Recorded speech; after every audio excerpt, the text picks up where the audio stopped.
Hi guys! My name is Kenny and welcome back to my YouTube channel. Nag-release na naman ng panibagong product ang Bilena and this time, hindi na siya the product, eyeshadow palette na siya and ang tawag sa kanya ay Bilena Chocolate Palette. I'm crossing my fingers and I'm hoping na sana talaga maganda yung quality and performance ng eyeshadow palette na to, especially yung pigmentation kasi for 220 pesos, parang kung maganda yung quality niya, sobrang sulit na siya. Before we continue, if you guys are new here, make sure to click the subscribe and bell button para ma-notify kayo kapag may bago akong videos, and also, i-follow nyo na din ako sa mga social media accounts ko if you want.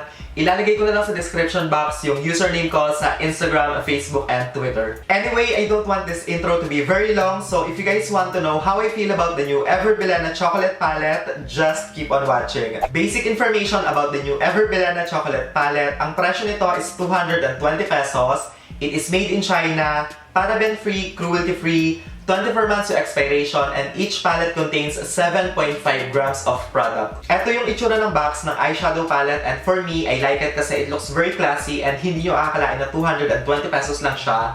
Maganda yung itsura niya, and once you open it, ito yung itsura ng... Ay, matanggal. Wait, what the... Eto ga, wait.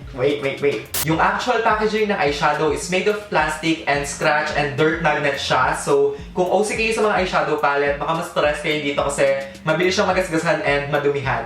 But in fairness naman sa quality ng packaging, even though dumihin siya, it feels very solid and sturdy. Mukhang matibay and lightweight siya, kaya sobrang perfect niya for traveling. This is how the eyeshadow palette looks like once you open it, and may kasama siyang protective film, which is great kasi sigurado kayo na safe and secured yung eyeshadow. Tapos, may kasama siyang malaking mirror, which is amazing kasi maganda yung quality niya, guys. Talagang totoong mirror siya, hindi masakit sa matang gamitin. Sobrang linaw, kaya for me, sobrang bongga nung inside niya. Ito naman yung itsura ng mga shades ng eyeshadow na nasa loob ng palette, and again, matte yung finish niya and lahat ng kulay inspired sa chocolate. I'm not gonna lie, medyo na-disappoint ako sa mga colors ng eyeshadows dito sa palette kasi ang daming shades na magkakamukha when you look at it. So, etong dalawang shades na to, guys, as you can see, halos magkamukha sila. Konti lang yung difference, and eto din dalawang to, halos magkamukha sila. Actually, this isn't the first time na na-encounter ko to sa Bilena kasi sa Uncover 2 palette nila, may dalawang eyeshadows doon na magkatabi tapos halos parehas lang yung kulay, and sa may Shade and Light something palette nila, yung pang-contour,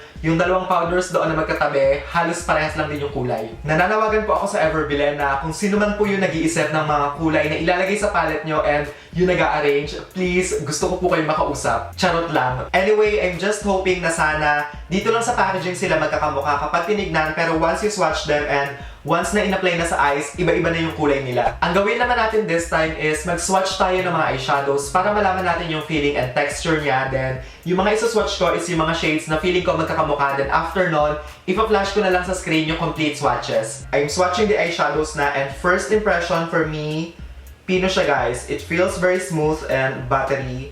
Hindi siya yung magaspang or gritty, alam niyo yun. Pinong-pino siya, pero nararamdaman ko na, guys, na magiging powdery itong eyeshadows na to, but mamaya na lang natin yung pag-usapan. And eto yung swatches ng dalawang eyeshadows, and magkamukha talaga sila, guys. Eto yung swatches ng first two colors na eyeshadows na tinry ko, and etong dalawa yun, guys. And to be quite honest with you, sobrang disappointing kasi sobrang close lang ng kulay nila, as in konti lang yung difference. Personally, para sa akin, hindi mo naman kasi kailangan ng dalawang shades ng eyeshadows na almost identical sa isang palette kasi kapag etong dalawang to, guys, nilagay nyo sa mata, halos magkaparehas na sila. So ayun, para sa akin, medyo disappointed ako sa mga kulay. Etong dalawang shades naman na to, this time yung itry natin kasi halos magkaparehas lang din sila, but I'm hoping na sana once you swatch them, magkaiba na kasi medyo disappointing, guys. Oh my god. Nope. Feeling ko magkaparehas sila. What the f***? Oh my god. Yeah, almost the same lang yung colors, which is, of course, very disappointing. Mag-move on na tayo sa demo, and dahil feeling ko sobrang powdery ng mga eyeshadows, maglalagay ako ng loose powder sa under eye area. Dinamihan ko na yung powder na nilagay ko sa under eye para sigurado talaga na kapag bumagsak yung eyeshadow, mabilis lang siyang tanggalin. By the way, I forgot to mention na nag-prime na nga pala ako ng lid kanina, and yung ginamit ko is yung Maybelline Fit Me Concealer, tapos sinat ko lang siya ng translucent powder. I honestly don't know kung anong makeup look yung gagawin ko kasi all matte yung eyeshadow palette, and for me kasi kapag nag-eyeshadow ako, gusto ko may shimmery shades, but Ang habol ko lang naman talaga today is subukan kung maganda bang i-blend yung mga eyeshadows and kung maganda yung pigmentation nila. I'm going to start with this one and this will be my transition color. So let's... Oosh! Powdery! What the f***?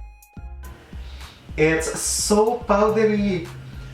Oh my god. I don't know kung makikita nyo ha, but i-top off natin. Oh my god, guys. Ang powdery niya. Di ba naubos yung pigment sa brush? Nakakaloka, guys. Kahit na light-handed lang kayo, ang powdery niya pa din, as in, nakakaloka. But, then na. Ita-top off ko na lang pabalik dito yung eyeshadow kasi sayang siya, guys. Pag tinop off nyo palabas kasi parang tinatapon nyo yung pera nyo. So, ayun. Nakakaloka. Look at the fallout, guys. Nakakaloka.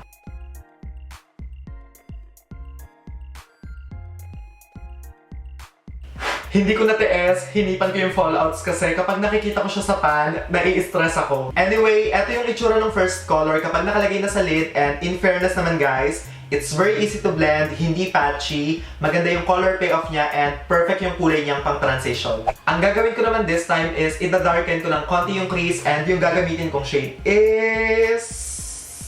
Honestly, hindi ko alam kung alin sa dalawa kasi halos magkaparehas lang naman nga sila, diba? So... eto na lang. By the way guys, yung mga brushes nga palang gamit ko is from Ate Ann Klutz and ilalagay ko na lang sa description box yung link kung saan siya pwedeng bilhin and oh my god, it's powdery as well.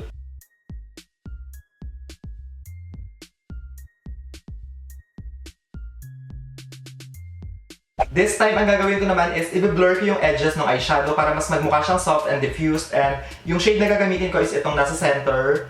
So, i-apply ko lang siya. Ooh, it's powdery. Wow, na-surprise pa, but ayun nga, it's powdery. Anyway, kagaya nga ng sabi ko, ang gagawin ko is i-apply ko lang siya dito sa may edges para mas magmukha siyang soft kasi feeling ko medyo harsh yung eyeshadow na ginawa ko. So, para maging diffused nga, paulit-ulit, para maging mas soft nga yung itsura niya, ayan, maglagay tayo ng konti. To be honest with you guys, para sa akin, wala kayong masyadong looks na magagawa with this palette kasi lahat ng kulay dito halos magkakaparehas tapos lahat pa sila puro mga matte colors na brown. So, expect nyo na mga basic eye makeup lang yung magagawa nyo dito. So, ayun. Ang gagawin ko na lang sigurong look sa video na to is a matte brown smoky eye and para ma-achieve yun, i-apply ko tong darkest color all over my lid. Wow! In fairness dito sa darkest color, hindi siya ganun ka-powdery. I was expecting na sobrang powdery din niya kasi lahat ng tinry natin guys, sobrang powdery. But eto, hindi masyado.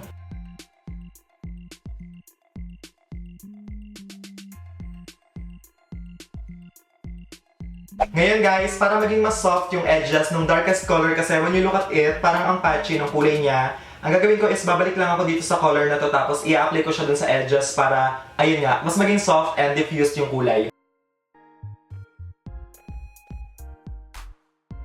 This is the finished look guys. So lahat ng products na ginamit ko sa face ko, ilalagay ko na lang sa description box. Final verdict na tayo and packaging muna yung pag-usapan natin. So again, para sa akin, gusto ko yung packaging nito kasi it's very sturdy and sleek. Mukhang social, hindi siya mukhang 220 pesos tapos perfect siya for traveling.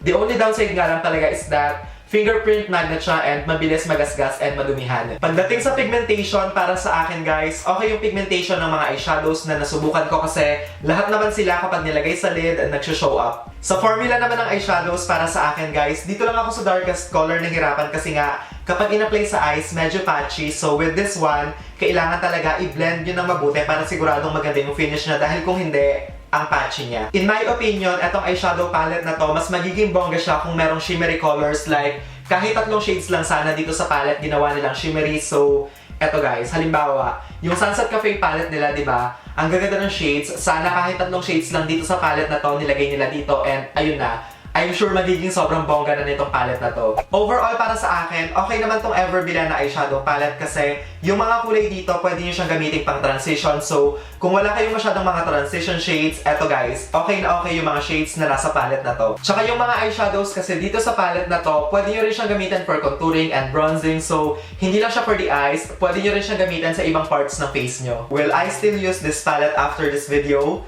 Definitely, gagamitin ko pa din siya guys kasi nga, kagaya ng sabi ko, yung mga kulay ng eyeshadows dito, pwede siyang gamitin na pang transition. Is this eyeshadow palette a must-have? For me, yes and no. Kung marami na kayong makeup or eyeshadow palettes, I feel like hindi nyo na kailangan to kasi I'm very sure na yung mga shades na nandito, meron na sa mga ibang eyeshadow palettes na meron kayo. Pero kung baguhan kayo sa makeup and wala pa kayong masyadong mga eye palettes, I feel like okay na okay to kasi kagaya ng sabi ko kanina guys, yung mga shades dito, sobrang perfect for everyday and sobrang wearable. Para sa akin, yung disappointing part lang talaga sa palette na to is that maraming shades na magkakaparehas, as in konting-konti lang yung difference nila, tapos powdery yung mga eyeshadows dito sa palette na to. That is it for today's video guys. I hope na nag-enjoy kayo, and of course, if you guys enjoyed watching, don't forget to give this video a thumbs up and subscribe to my channel if you haven't already. Thank you guys so much for watching, and I will see you all on my next one. Bye!